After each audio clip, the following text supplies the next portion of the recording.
Minasyaitonirrajim. Bismillahirrahmanirrahim. Alhamdulillahirabbil alamin wassalatu wassalamu ala asyrafil anbiya'i mursalin wa ala alihi washabihi ajmain. Allahumma yassir wa la tu'assir wa tambil khair. Allahumma yassir wa la tu'assir wa tambil khair. Allahumma yassir wa la tu'assir wa tambil khair. Rabbi shrah li sadri wa yassir li amri wahlul 'uqdatam min lisani yafqahu qawli. Amin ya rabbal alamin. Faslun fi sihhati imanil muqallidi wa adillati dzalika. Satu fasal dalam menjelaskan sahnya iman orang yang bertaklid dan dalil-dalil sahnya iman orang-orang yang bertaklid.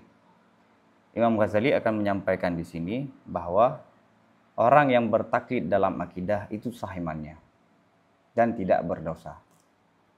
Walaupun yang masyhur dari sebahagian ahli sunnah wal jamaah, orang yang mampu berpikir, mampu bernalar, tapi tidak bernalar, malah memilih jalan taklid, maka sah imannya tapi dia berdosa. Karena dia telah meninggalkan perintah untuk menalar.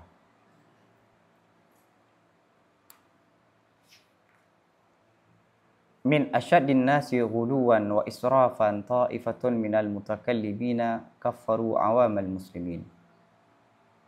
Di kalangan yang paling keras di kalangan manusia akan berlebihan wa israf dan berlebihan, hulu, ekstrim dan berlebihan.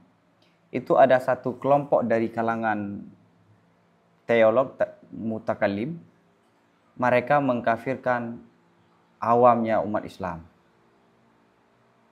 Wa za'amu, dan mereka mengklaim bahwa sungguh orang-orang yang tidak mengenal ilmu kalam seperti kami mengetahui, walam ya'rifil aqaida al-syar'iyyata bi adillatiha allati hararnaha fahuwa kafirun, dan tidak mengetahui akidah-akidah syariat dengan dalil-dalil kami yang telah kami uraikan akannya dalil, maka orang itu adalah kafir.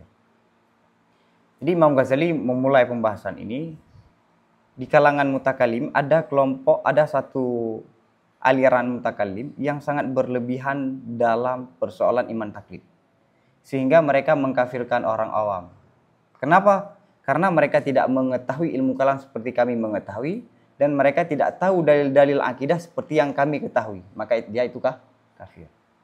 Mutakallim, apakah ini masukkan mutakallim ini semua mutakallim? Tidak, tapi mutakallim di sini adalah Mu'tazilah seperti Abu Hashim. Maksud mutakallim di sini adalah Mu'tazilah, karena bagi Mu'tazilah tidak berpikir dalam mengenal Tuhan itu kafir.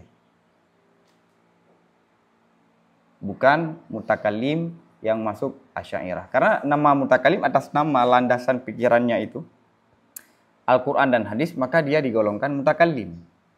Jadi mutakallim itu nama besar yang menaungi Asy'ariyah, Maturidi, Mu'tazilah, Jabariyah dan yang lainnya.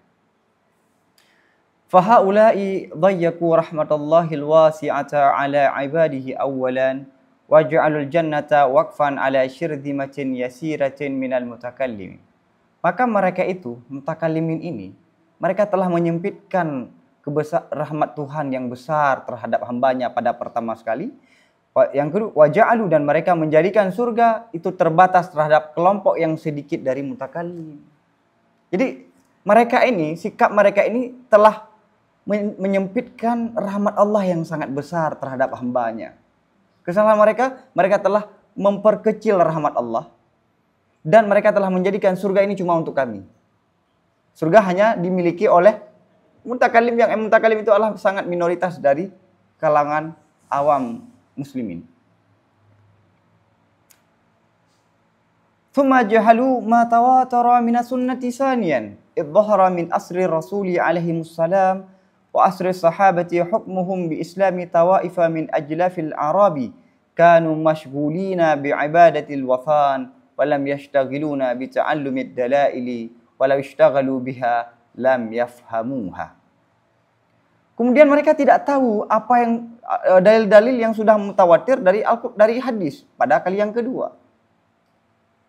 Kenapa? Dalil hadisnya apa? Karena nampak muncul di masa Rasulullah SAW dan di masa para sahabat oleh menghukuminya mereka itu para nabi dan para sahabat dengan Islam kelompok-kelompok dari kalangan Baduy, Arab Baduy, Arab pendalaman. Kanu yang mereka itu sebelumnya itu mereka sibuk dengan menyembah berhala. Walam yashtaghilu, dan mereka tidak sibuk dengan mempelajari dalil-dalil. Walau ishtaghalu biha, andai mereka itu sibuk dengan mempelajari dalil, niscaya mereka tidak akan pahami akannya dalil-dalil. Jadi kesalahan kelompok sebagian mutakallimin, pertama mereka telah menyempitkan, mengecilkan rahmat Allah yang sangat besar. Yang kedua, mereka tidak mengetahui hadis Nabi, reaksi Nabi, sikap Nabi dan sikap para sahabat. Kapan? Saat para Arab Baduy datang kepada Nabi dan menanyakan apa itu Islam dan menanyakan sebagaimana yang akan disebutkan, apakah kamu benar Nabi Allah? Apakah Tuhan yang memerintahkan kamu untuk kami sholat? Naam, saya masuk Islam, asyhadu an la ilallah wa asyhadu anna Muhammadar Rasulullah. Selesai. Mereka diajarkan rukun Islam. Tidak diajarkan dalil. Andai pun mereka diajarkan dalil, mereka tidak akan paham.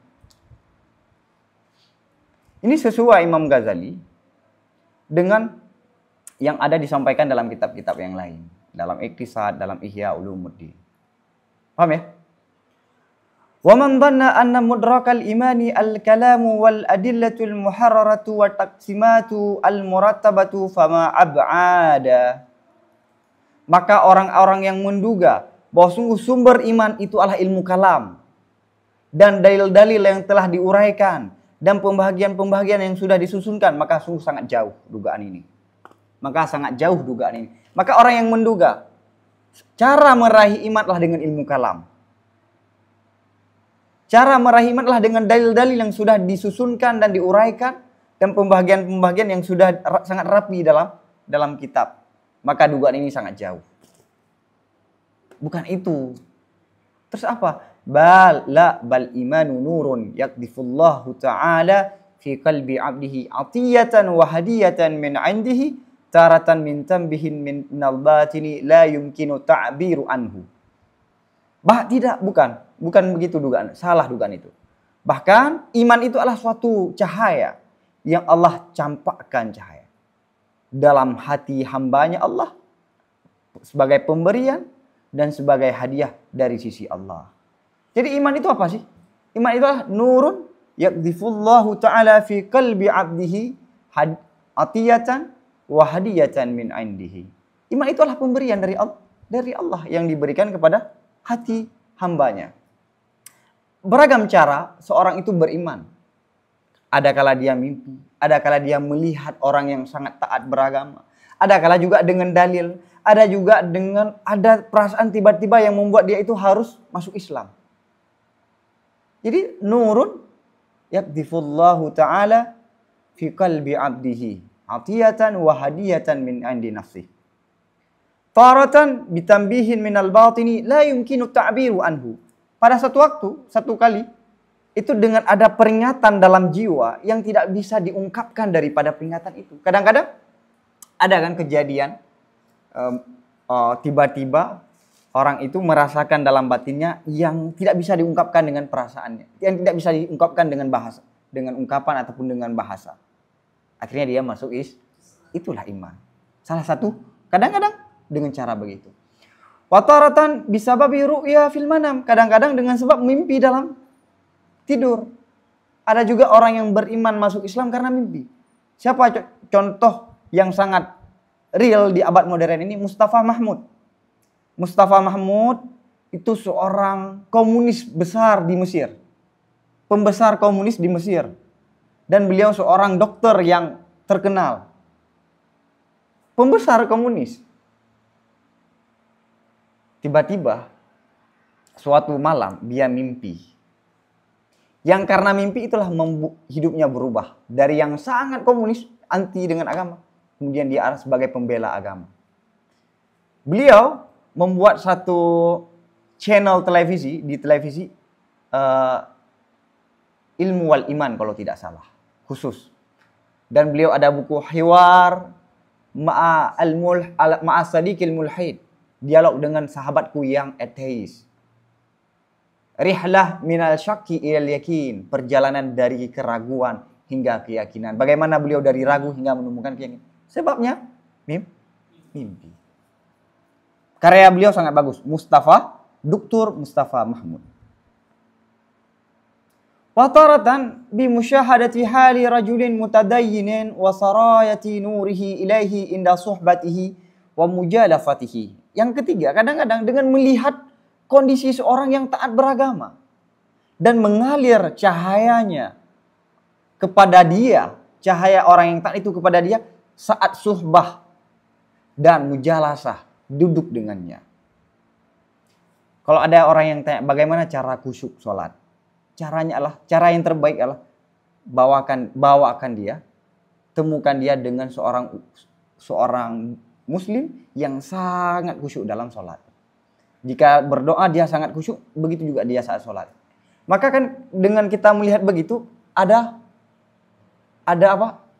kontak yang kita peroleh dari kesaksian orang yang taat beragama itu. Jalaluddin Ar-Rumi, Sya'rani. Itu Sya'rani diceritakan. Beliau kalau keluar pasar, orang Yahudi Nasrani saling rebut cium tangan Imam Sya'rani. Sehingga ditanya sama kaumnya, kenapa kamu cium seorang ulama muslim? Kenapa kamu nggak cium rabi saya? Itu kan bukan rabi kita, bukan pendeta kita, itu ulama umat Islam. Saya nggak tahu alasannya. Begitu saya lihat seolah-olah kebenaran ada padanya. Dan yang saya baca dalam buku-buku agama saya, di situ dalam diri dia semua ada. Imam Sya'rani. Abdul Qadir Al-Jailani, meninggal beliau, ribuan orang masuk Islam. Imam Sya'rani, Abdul Qadir Al-Jailani masuk Islam, orang Yahudi, orang Nasrani. Rajulin mutadayyinin. Maka yang sangat penting dalam agama Islam itu adalah ketokohan. Islam diturunkan, agama Islam melalui Nabi. Kenapa enggak Allah menurunkan Islam langsung saja? Sehingga orang bisa mempelajari, mengetahuinya. Enggak. Perlu contoh dulu. Perlu contoh. Yang ketokohan ini sudah menghadapi bagaimana kesulitan dalam dunia. Hiruk pikuk dunia beliau sudah rasakan, beliau sudah lewati, beliau anak yatim, kemudian piatu, kemudian meninggal pamannya, menikah, meninggal anaknya, meninggal istrinya, beliau diusir, semua yang diderita oleh umat Islam oleh umat manusia beliau alami. Jadi dalam Islam itu perlu tokoh. Jadi Islam yang berjalan, ada kan bahasa sekarang fikih berjalan, ini Al-Quran yang berjalan. Perlu apa? Islam yang berjalan, Islam yang hidup. Sehingga selama ini kita menerangkan Islam dalam buku, menerangkan Islam dalam kitab. Dalam kitab begini disampaikan, faktanya mana? Orang awam nggak mau tahu. Bagi dia, kesalahan umat Islam itu kesalahan Islam. Mereka tidak bisa membedakan mana Islam dan mana Muslim. Buktinya di Eropa yang katanya orang cerdas, mereka banyak salah paham terhadap Islam karena melihat tingkah Muslim. Misalnya, kita pergi ke suatu daerah ataupun ada suatu kejadian, melihat orang-orang satu kelompok. Satu aja kita lihat sikapnya, itu kesimpulan kita kayak seperti umum. Misalnya kita ketemu orang Salafi. Orang Salafi itu bahasanya misalnya caci maki. Itu kalau kita lihat orang Salafi yang lain, pikiran kita apa? Caci maki. Padahal kan belum tentu. Dan kita mengikat apa? Begitulah Wahabi. Begitulah ajarannya. Bisa jadi ini pribadinya. Begitu ya orang salah paham terhadap tungku-tungku daya. Begitulah sikap tungku daya. Di daya nggak diajarkan. Tapi orang bagaimana kita ingin menerangkan bagaimana sikap orang daya. Bagaimana akhlak orang daya. Kecuali dengan orang daya itu sendiri. Oh jangan lihat saya, lihat hidayahnya. Enggak. Yang cerdas pun tidak bisa membedakan mana teori, mana sikap pribadi. Ujung-ujungnya apa? Oknum. Dalam keburukan oknum, dalam kebaikan keseluruhan. Misalnya polisi salah, itu oknum. Kalau benar, semuanya. Iya kan? Paham? Jadi kadang orang Islam itu ada tambih fil batin, Yang kedua kadang-kadang dia karena mimpi. Ada kala juga karena dia melihat orang yang sangat taat dalam beragama. Mungkin dalam kehidupan keseharian kita ada tokoh yang sangat taat dengan agama, yang dengan melihat beliau kita bertambah semangat dalam beragama. Wataratan, ada yang keempat, wataratan bi karinatin hal. Yang keempat dengan karinah hal.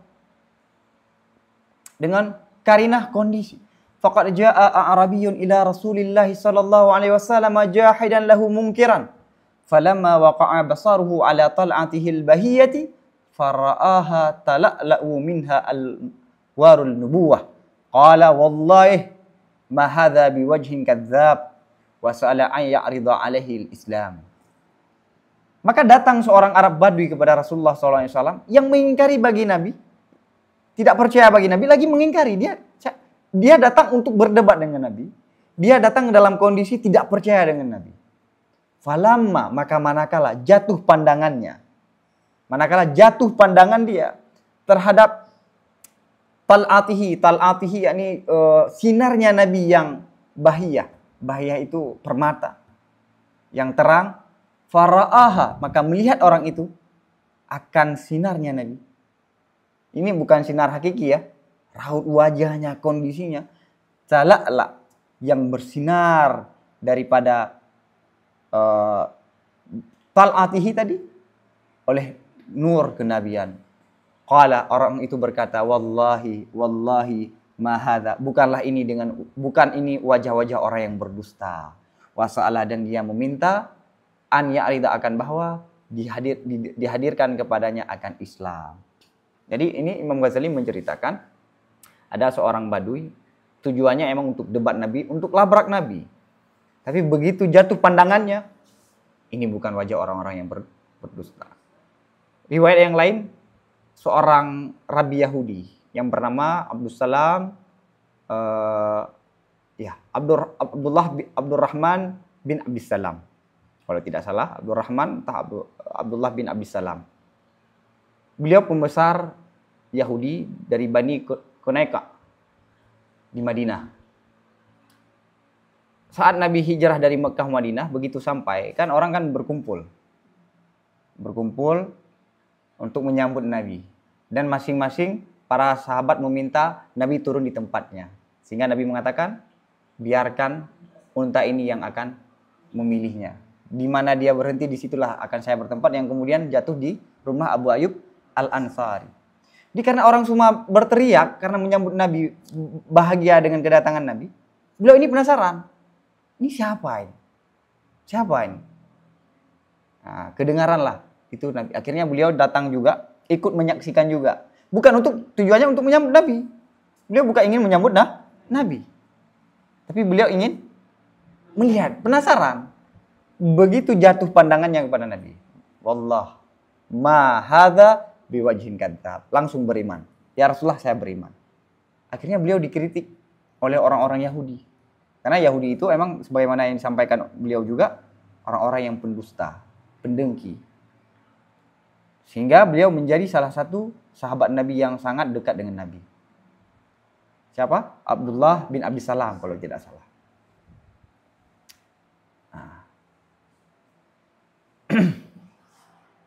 Waja'a akharu ilaihi alaihi salam. Contoh yang kedua, datang Arab Badui kepada Nabi sallallahu alaihi wasallam, wa qala, dan orang itu berkata, ansyadukallah, aku saksikan kamu akan Allah. Allahu ba'atsaka nabiyya, adakah Allah yang mengutusmu sebagai nabi? Faqala, wallah. Allahu ba'atsani, Allah lah yang mengutusku sebagai nabi. Fasaddaqahu, maka dia pun percaya Nabi dengan sumpahnya dan dia pun Islam. Jadi riwayatnya Anas bin Malik, beliau mengatakan, kita kan Nabi setiap selesai sholat subuh duduk ngobrol dengan para sahabat hingga waktu duha. Kemudian kailulah, Nabi dan para sahabat pulang ke rumah masing-masing untuk istirahat. Jadi Nabi emang itu menjadi rutinitas, duduk dengan para sahabat di masjid. Dan kalau para sahabatnya tidak ramai yang hadir, itu Nabi dikelilingi oleh para sahabat. Kalau ramai, dua saf. Satu sebelah kanan, satu sebelah kiri. Dengan tujuan apa? Andai nanti ada orang-orang yang datang, orang-orang yang mau ketemu Nabi, dengan mudah dia masuk. Jadi Nabi lagi muttaki. Muttaki kan menyandar ya. Datang seorang Arab Badui. Langsung untanya diparkir pas di depan masjid. Preman, parkir depan masjid. Aina Muhammad? Di mana Muhammad?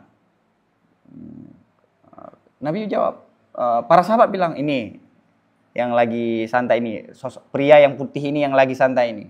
Itu membuktikan bahwa Nabi tawadhu dengan para sahabat. Duduk sebagaimana duduknya para sahabat juga, santai. Ya Ibnu Abdul Muttalib, ini ada pertanyaan dariku. Saya harap kamu jangan marah, karena ini pertanyaan berat. Saya harap jangan marah. Tanyakan apa yang kamu ingin tanyakan. Kemudian dia tanyakan, apakah benar, sebagaimana, apakah benar Allah yang memerintahkan, Allah yang mengutusmu sebagai nabi?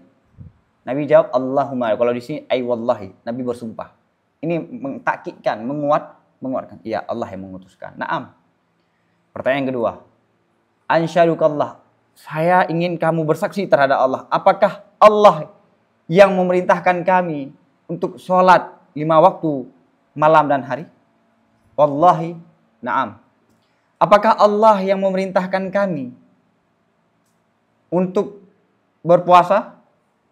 Allahumma, ay wallahi, na'am. Ansyaduka lagi. Saya mau kamu bersumpah pada Allah. Apakah Allah yang memerintahkanmu untuk kita bayar zakat? Naam. Kalau begitu, saya Islam. Saya ini adalah utusan dari kaum saya, yang mereka mengutus saya untuk menanyakan beberapa pertanyaan yang sudah saya tanyakan kepada Nabi Muhammad sallallahu alaihi wasallam. Beliau beliau namanya Dimam bin Tha'labah. Kemudian pulang, beliau mengajari para kaumnya. Jadi beriman dengan Nabi karena qarinati hal. Qarinati hal. Bahkan ada ungkapan dari Abdullah bin Rahawiyah, ma lam takun fihi ayatun bainatun lakana mandaruhu yukhbiruka bi khabarihi. Kalau Nabi tidak punya mukjizat, andai Nabi tidak punya mukjizat, kalau Nabi tidak punya mukjizat, sungguh melihat Nabi itu sudah cukup menjadi bukti bahwa Nabi itu benar. Kita tidak bisa langsung, ya nggak mungkin kita melihatnya kan. Tapi ada perantara itu para ulama. Dan para ulama itu pun ada tingkatan-tingkatan. Coba lihat ulama yang paling saleh. Pasti membuat kita ingin makin dekat dengan Tuhan. Wa hadza wa amsaluhu mimma la yuhsa, ini, maka yang ini dan yang model-model begini itu termasuk daripada perkara yang tidak ada batasan. Sangat banyak. Jadi kalian membatasi iman itu dengan kalam, itu kesalahan yang fatal.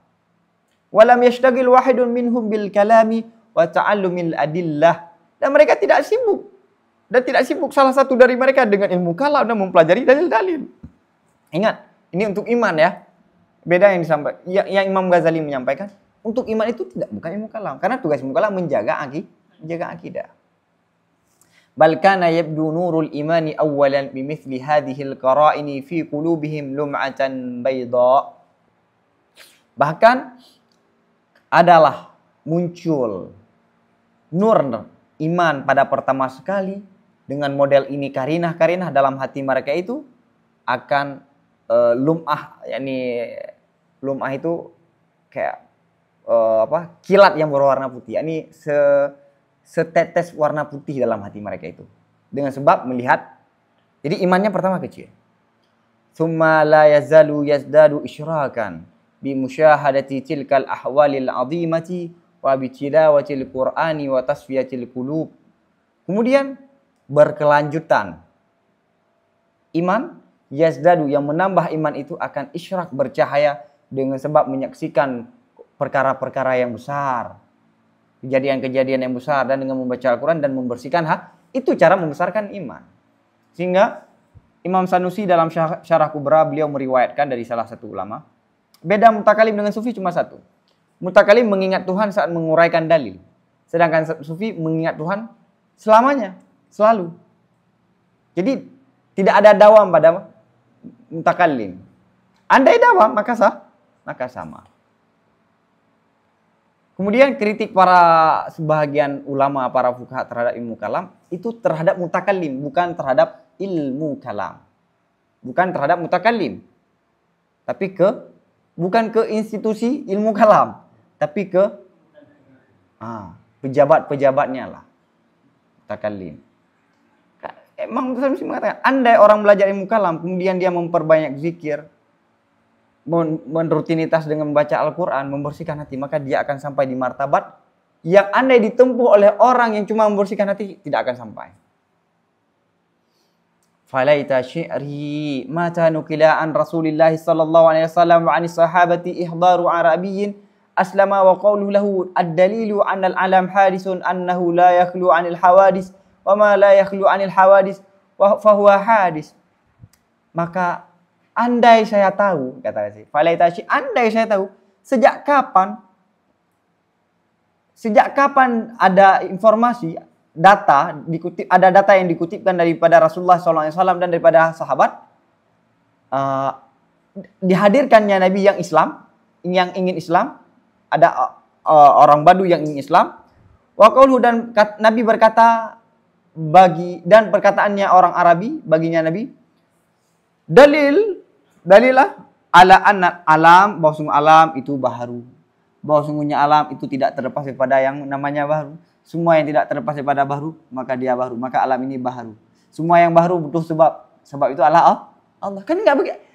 Saya ingin tahu sejak mana ada riwayat daripada Nabi saat ada orang Badui mau masuk Islam, Nabi mengatakan, qauluhu itu Nabi mengatakan bagi Badui, ad-dalil anal alam hadis, dalil alam ini hadis, annahu la yakhlu anil hawadis wa kullu ma la yakhlu anil hawadis fahuwa hadis. Maka orang yang mengatakan beriman itu perlu dalil itu berlebihan. Salah satunya bukan satu-satunya. Wa anna Allah ta'ala alimun wa qadirun bi ilmin wa qudratin zaidin ala dzal la huwa wa la huwa ghairuhu ila ghairi dzalika min ursumil mutakallimi. Nyo tengok keung dah. Wa anna Allah, bahwa Allah itu apa? Allah itu alim, yang maha mengetahui, wa qadir, yang maha kuasa, dengan ilmu dan kudrah yang lebih di atas zat. La huwa, bukanlah alim itu adalah zat, dan bukanlah alim qadir itu adalah selain zat juga, ya kan? Dan selain sedemikian daripada rusum-rusum tanda-tandanya mutakallim. Lihat. Imam Sanusi mengatakan, emang para salaf, para sahabat tidak membicarakan lafal-lafal yang dipakai oleh para mutakallim. Maknanya Ghazali mengatakan, walastu aqul lam tabdiri hadhihi al-alfat bal la tajri aidan ma ma'nahu ma'na hadhihi al-alfat. Aku tidak berkata, tidaklah aku yang berpendapat, tidak berlakulah ini lafal, bahkan tidak berlaku juga sesuatu yang maknanya adalah makna ini lafal. Aku berpendapat bukan cuma lafal ini tidak diucapkan oleh Nabi dan para sahabat, maknanya pun tidak ada.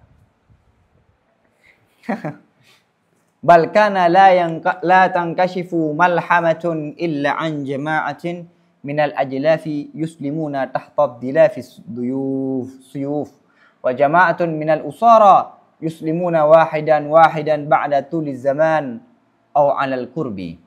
Bahkan adalah tidak terbukanya satu kejadian besar malhamah ini kecamuk lah, kecuali daripada satu kelompok daripada orang-orang pendalaman yang mereka itu Islam di bawah naungan pedang. Saat mereka mau ditaklukkan, itu mereka Islam dengan apa? Tahta dilalis suyuf. Dan ada kelompok yang lain daripada tahanan yang mereka itu Islam satu-satu setelah zaman yang panjang ataupun yang alal qurbi ataupun zaman yang dekat. Bahkan tawanan yang ditangkap oleh umat Islam pun nggak masuk Islam. Wahidan wahid. Faqanu idza nataqu bi kalimati syahadah. Maka adalah mereka apabila mereka telah mengucapkan dengan kalimat syahadah, mereka diajarkan salat dan zakat.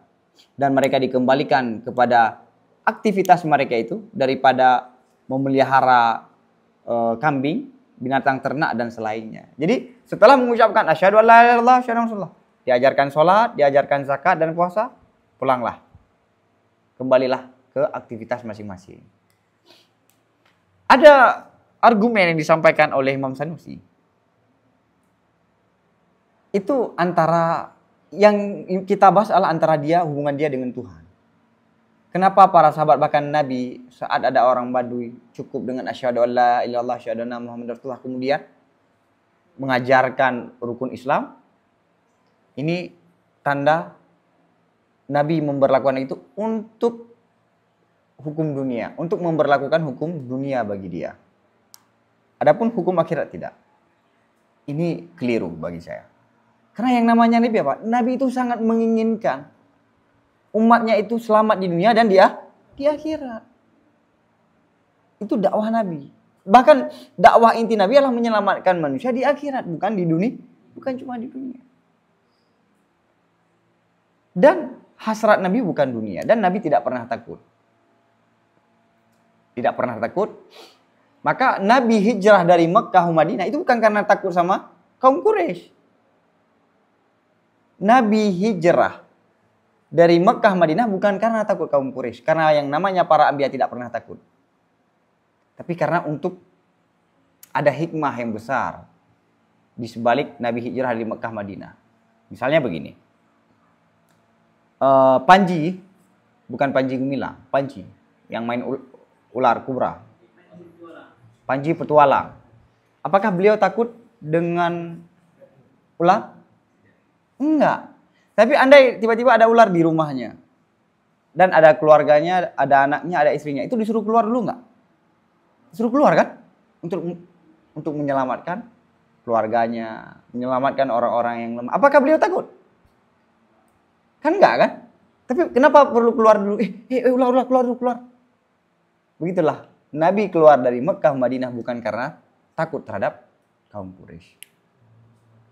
Nah, kemudian sebagaimana yang saya sampaikan di awal tadi, Nabi itu, Islam itu mencerminkan nilai-nilai Islam pada ketokohan, pada Nabi, pada sahabat, tabi'in, kemudian hingga bersambung pada ulama selanjutnya. Itulah berlakunya sanad. Bukan sekedar sanad pernah hadir das. Para sahabat menyaksikan bagaimana Nabi, hidup Nabi. Kemudian para tabi'in menyaksikan para sahabat. Tabi'in menyaksikan hidupnya tabi'in. Tabi'in menyaksikan hidupnya tabi'in. Kemudian ini bersambung hingga Nabi SAW. Bagaimana Nabi berinteraksi, bagaimana Nabi dalam kehidupan sosial, bagaimana Nabi dalam ibadah. Ini berkesinambungan. Maka itulah perlu warisan. Makanya warisan Nabi adalah para ulama.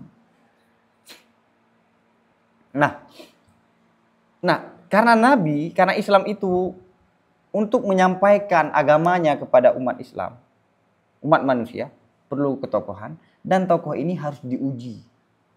Dan Allah pun menguji Nabi dengan ujian yang paling besar. Maka Nabi menyampaikan, manusia yang paling besar ujiannya adalah para anbiya. Apakah ujiannya dengan disiksa? Bukan. Salah satu ujian Nabi yang besar adalah beliau menurunkan standar beliau dengan masyarakat. Kan ini Nabi, derajat beliau sudah sangat tinggi, tapi beliau harus turun untuk menyesuaikan. Ini sangat real. Di Persia, itu kalau ada filsuf yang mengkritik para pemerintah, itu hukumannya bukan dicambuk, tapi dia dipenjarakan dengan orang yang bodoh. Karena itu lebih tersiksa bagi dia daripada dia dicambuk. Burung hudhud pada kisah Nabi Sulaiman alaihi salam. Itu kan saat Hudhud membuat salah kan, Nabi Sulaiman mengatakan, saya akan menyiksa kamu dengan siksa yang sangat pedis, ataupun dengan ada 3 opsi.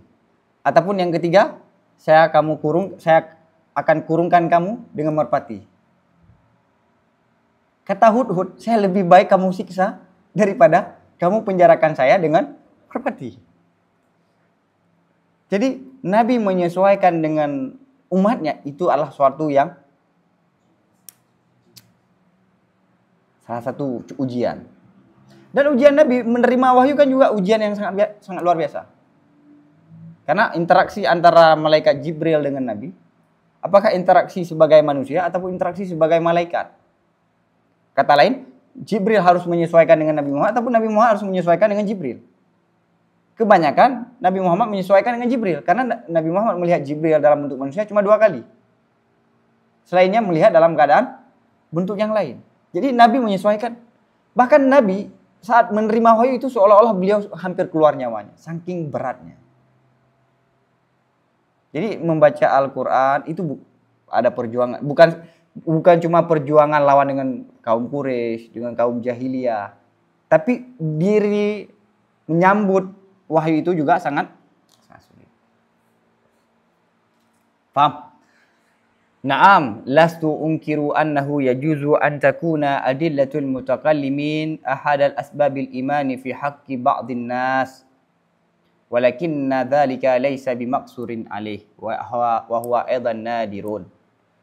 Iya, tidaklah aku itu yang aku ingkari bahwasanya bolehlah bahwa adalah dalilnya mutakalim itu salah satu sebab orang beriman pada sebagian manusia, pada asbab manusia. Saya tidak mengingkari itu.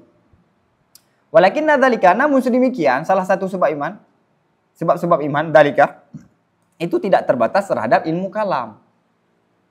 Dalika itu kembali kepada sebab-sebab iman. Itu catat itu kemana kembali dalika. Wahwa aidan nadir, dan ilmu kalam menjadi solusi itu pun jarang kata Imam Al-Ghazali. Tapi ini pengalaman Imam Al-Ghazali. Pengalaman Syekh Ramadan Al-Buti, beliau dengan diskusi banyak sekali orang yang tobat. Tapi dengan diskusi yang sehat. Diskusi yang Imam Ghazali menyampaikan diskusi dialog yang terjadi di masanya. Yang emang untuk membela mazhab masing-masing dan merendahkan yang lain. Dan maunya debat di panggung terbuka. Nah, sedangkan dalam Al-Quran wajadilhum billati hiya. Bahkan dalam Al-Quran pun ada ayat-ayat dia dialog. Bagaimana agama melarang berdiskusi.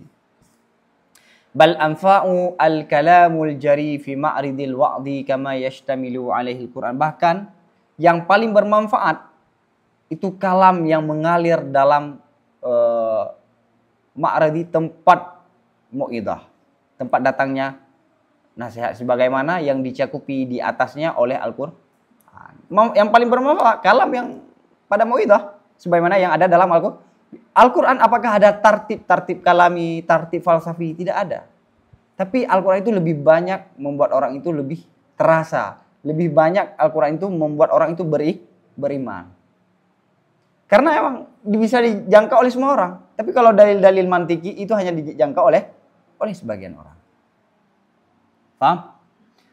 Fa'amal kalamu al-muharraru ala rasmil mutakallimin fa innahu yush'iru nufusal mustami'in bi anna fihi sin'ata jadalin liyu'jiza anhu al-ami la likauni haqqan fi nafsihi wa rubbama yakunu dhalika sababan li rusukhil ainadi fi qalbi. Ini sangat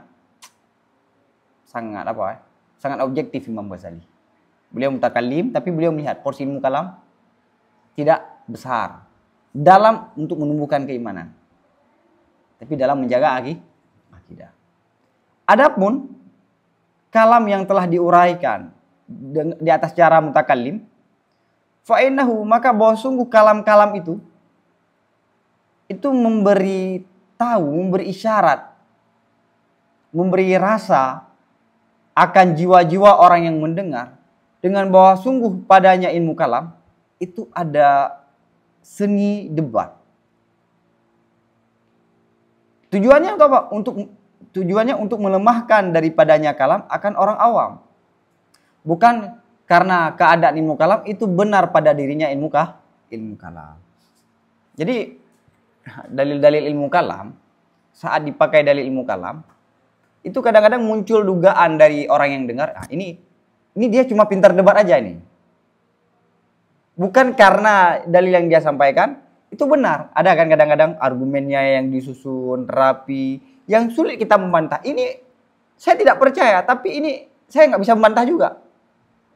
Jadi ada rasa, ada perasaan yang timbul pada orang yang mendengar, ini diskusi, ini jadal. Sehingga orang awam tidak mampu melawannya, membantahnya. Bukan karena ilmu kalam itu benar. Ini dugaan kalau dipakai cara ilmu kalam. Bahkan katakan Ghazali, kadang-kadang adalah sedemikian, yakni metode-metode ilmu kalam itu menjadi sebab bagi kekalnya ataupun kuatnya inat keras dalam hatinya. Ini bisa jadi ilmu kalam menjadi salah satu sebab yang membuat orang makin dalam sesat, makin kekal dalam kesesatan. Nah, walidzalika la tara majlisi munadarah lil mutakallimin wala lil fuqaha yang kashifu an wahidin intakala an i'tizalin aw bid'atin ila ghairihi wala an madhhab Syafi'i ila madhhab Abi Hanifah wala al-aksi. Maka karena demikian, engkau tidak akan melihat panggung perdebatan bagi para mutakallim dan bagi para fuqaha yang membongkar, yang terbuka bagi salah satu, yang berpindah orang itu daripada Mu'tazilah ataupun bid'ah kepada selainnya, ataupun daripada mazhab Syafi'i kepada mazhab Abu Hanifah, dan tidak ada sebaliknya. Coba kalian cari, ada nggak panggung perdebatan yang dihadirkan para fuqaha untuk berdialog, para mutakallimin berdialog? Ada nggak di kalangan mereka yang dasarnya Mu'tazilah berpindah Asy'ari, yang Syafi'i berpindah ke Hanafi ataupun Hanafi berpindah Syafi'i? Pengalaman Imam Ghazali? Lah, ini pengalaman. Wa tajri hadhil intiqalatu bi asbabi ukhara. Dan berlakulah ini perpindahan-perpindahan itu dengan sebab yang lain, bahkan dalam perang dengan pedang. Jadi perpindahan-perpindahan orang dari yang tidak baik menjadi baik, dari ahli bid'ah kemudian bid'ah, itu ada sebab-sebab, ada faktor-faktor yang lain, bahkan bisa jadi karena perang. Ada seorang, karena gini, karena kalau kita orang cerdas, kebetulan kita dalam posisi yang salah, kemudian diskusi, dia menampakkan kekeliruan pikiran kita dan disaksikan oleh orang yang ramah.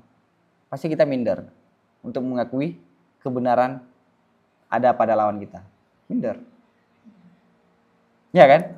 Apalagi dijatuhkan. Itu kita pasti makin mencari argumen untuk membantah. Kita mencari alasan untuk tidak percaya terhadap dia. Walidzalika lam tajri 'adatus salafi bid'awati bihadhil mujadalah. Dan karena demikian tidak berlakulah adat para salaf dengan dakwah dengan ini berdialog. Bahkan mereka keras akan pendapat, mengeraskan keras pendapat terhadap orang-orang yang mendalami dalam ilmu kalam dan sibuk dengan diskusi dan bertanya. Makanya para salaf tidak memilih opsi berdialog. Tapi ini tidak umum. Saat perang berkecambuk, Sayyidina Ali mengutus Ibnu Abbas untuk berdialog dengan para Khawarij. Akhirnya 400 entah 500 orang taubat masuk lagi ke saf Sayyidina Ali. Hasil daripada dia dialog dengan dialog yang ini Imam Ghazali menceritakan dialog yang di masanya dan dengan dialog yang tidak baik. Karena Imam Ghazali dalam dialog yang sehat itu ada beberapa syarat. Paham? Nah. Ini ada kata-kata yang keren. Wa idza taraknal mudahanah wa muraqabatal jawanib sarahna bi anal khawda fil kalam haramun li kathratil afati fihi illa li syakhsain. Maka apabila kami tinggalkan omong-omong, dan menjaga perasaan orang-orang di samping. Nah, ini. Nyo ulung sampingkan hana mangat. Apabila saya meninggalkan mudahana, basa-basi, dan murakabah. Murakabah menjaga perasaan berbagai sisi. Murakabah ya kan? Kami jelaskan bahwa sungguh mendalami dalam ilmu kalam itu haram. Karena banyak penyakit dalam ilmu kalam. Kecuali bagi dua orang. Wallahu a'lam bishawab. Wa ilahi marju wal ma'ab. Selawat.